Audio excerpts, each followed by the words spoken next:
Hey, what's going on, everyone? Reggie Haynes here, and you are tuned into another edition of Reggie Haynes in Africa. And today I'm going to talk about breaking African myths. Now, a lot of people have come to me when I went overseas or when I went to the West, the UK, America, Canada, and they always ask me certain things. Primarily, the first thing is, do people in Africa have water or clean water?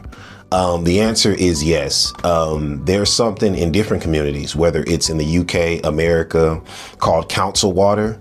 Some people call it projects water, water that you don't drink because it's been toxified or filled with toxins by the government or by people who are trying to sabotage your community from progressing. And that is, I've always been raised to know that that water is not the water that you drink. Some of that water, if not most of that water, you don't even want to bathe with, let alone wash your hands.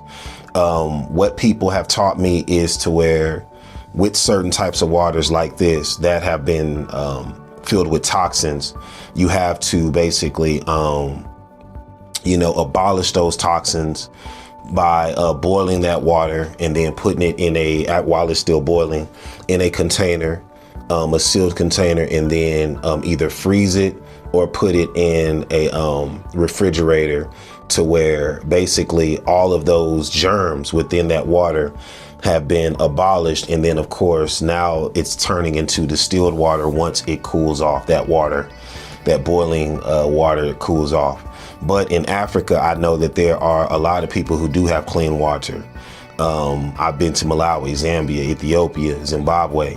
And I've seen that, there is clean water in South Africa, and I've seen that there's clean water in many places. There are even different places to where you can't swim in certain waters. You can't even fish in these certain waters because they don't want any type of human flesh or any type of, things that were created by humans to, poison the water or to, make it in any way, damaged at all. They want it to be, clean. They want it to be pure water, purified water, and they don't want it to be contaminated. That's the word. So there are a lot of places in Africa that do have water. And I would say I've been around the world, and I know that there are as many places that don't have clean water or water at all. In the West, there's just as many in Africa as well. So Africa has plenty of resources that can definitely, deliver, purified water to the people who are living in that particular community. The next question that a lot of people ask me, do people in Africa live in huts?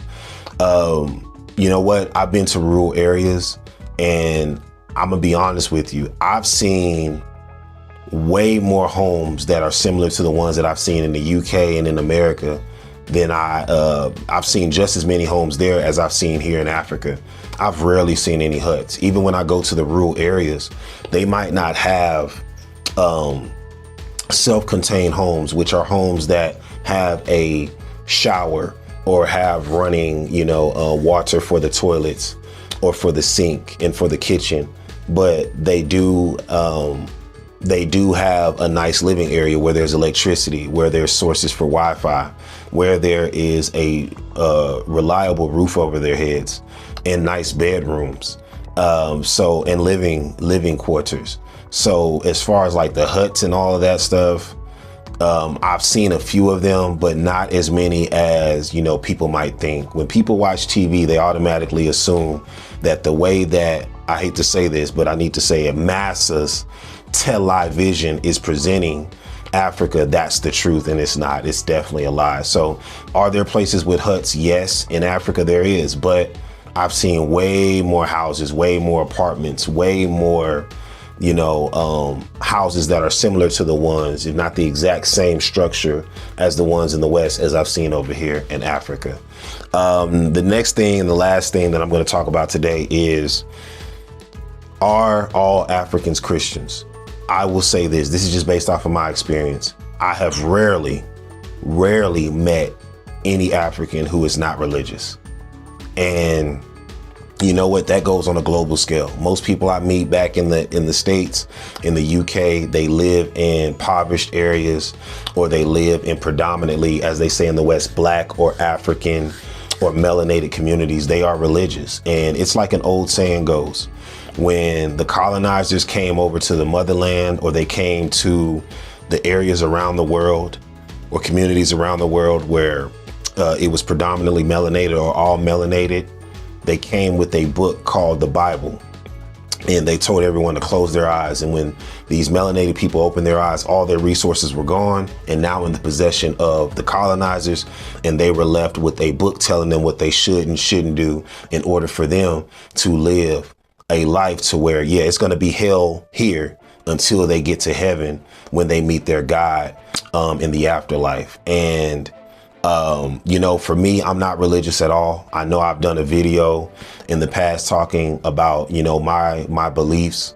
But I would say this: I don't disrespect, or I'm not against anyone who is melanated like me who has a religious belief.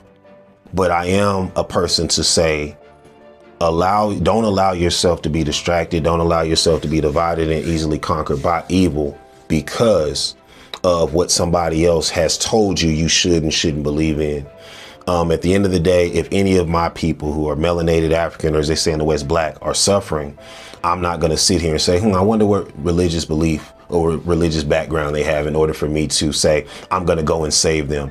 I'm going to, you know, look at them as a fellow king or queen in our community and go help them because I know it's the right thing to do.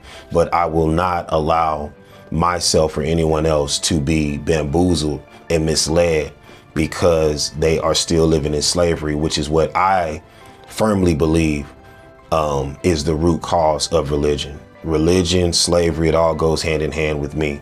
And I hate to say it, but not just in Africa, but globally, there are a lot of melanated African, or as they say in the West, Black people who are religious, and they live by that wholeheartedly. But I've met a lot of people who are, even though they are religious and they know that I'm not, they still respect me and they'll always be there for me no matter what. And those are the people that I know are for me and for the African community because they're helping us progress no matter what their beliefs are.